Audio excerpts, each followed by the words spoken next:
Salt lake के पूर्वांचल इलाके में एक रिटायर्ड टीचर के घर डकैती, लाखों रुपए कैश लेकर हुए फरार। सॉल्ट लेक के पूर्वांचल इलाके में दो बदमाशों ने एक रिटायर्ड स्कूल टीचर जो कि अपने घर में अकेली रहती थी, उनके घर में दाखिल होकर लाखों रुपए की डकैती को अंजाम दे दिया। सूत्रों के मुताबिक आज रविवार सुबह के समय दो युवक सर्विस प्रदान करने के नाम पर महिला के घर में दाखिल हुए।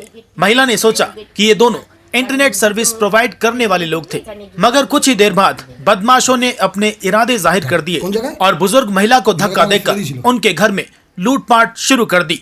उनके घर से 2,80,000 रुपए और सोने के गहने लेकर फरार हो गए।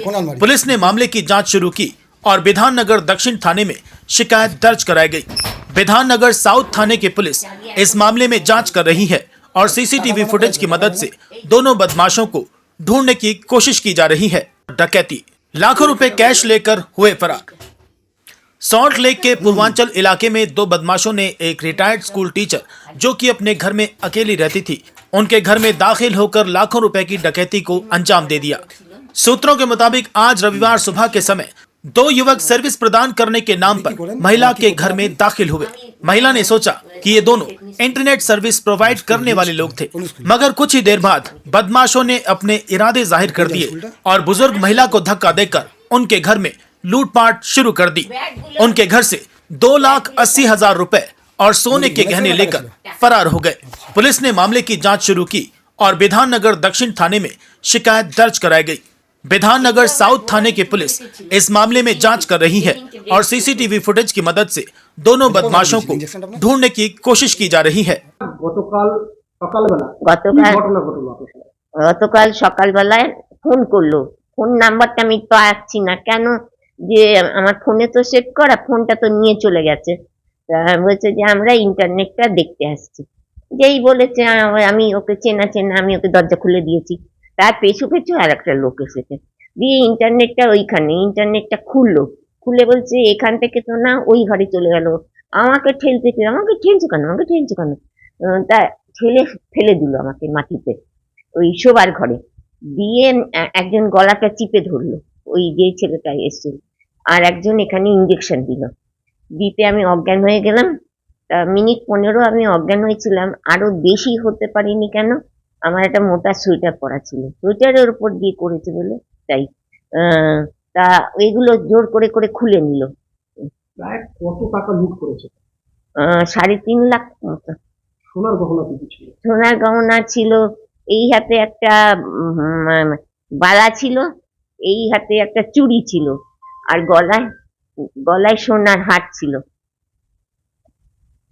মঙ্গলসূত্র ছিল, আর একটা এমনি হার, সেটা লকারে ছিল। লকারে মানে আলমারির লকারে, আর ওর মধ্যেই চাবি ছিল আলমারির মধ্যে, ওরা খুলে নিয়েছে। একটা আর বঞ্চে বাউটি, গলার আর একটা হার, পাথর সেটিং গলার হার, তার সঙ্গে কানের দুল, আর অর্ধেক শাঁখা অর্ধেক পলার মধ্যে সোনার তার জড়ানো, এই। আর 2 লাখ টাকা, আর ওই 210 টাকার নোট, এরকম করে তো হয়তো 1 লাখ হবে।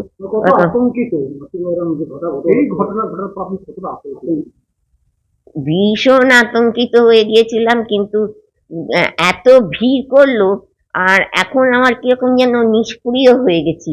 সবে এই যে হাজবেন্ড মারা গেছে, যাকগে, ফোন দুটো পেলেই হবে, কারণ ফোনে সমস্ত ব্যাংকের সমস্ত কিছু নথিপত্র। আমি তারপরে গ্যাস নিতে পারবো না, গ্যাস ওর সঙ্গে করা। আমি হ্যাঁ 100 ডায়াল। একটা ছোট ফোন আমার ছিল, ওই জন্যই করতে পেরেছি। আর দুটো টাচ ফোন, একটা আমার ফোন, একটা আমার বরের ফোন।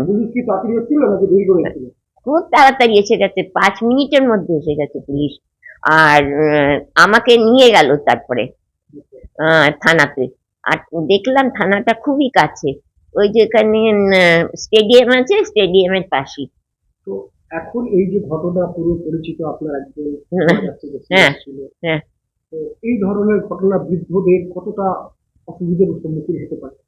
সবাই খুব ভয় পেয়ে গেছে যারা, আমি এখানে একলা এরকম না, এরকম অনেকেরই ছেলে মেয়ে নিয়ে একলা থাকে, এরকম 5-6 জন, তারা সবাই ভয় পেয়ে বলছে যে আমাদের তো এরকম ভাবে থাকার সেক্রেটারিকে দেখালো, আমাদের যেসব সিসি টিভি রয়েছে সব খারাপ।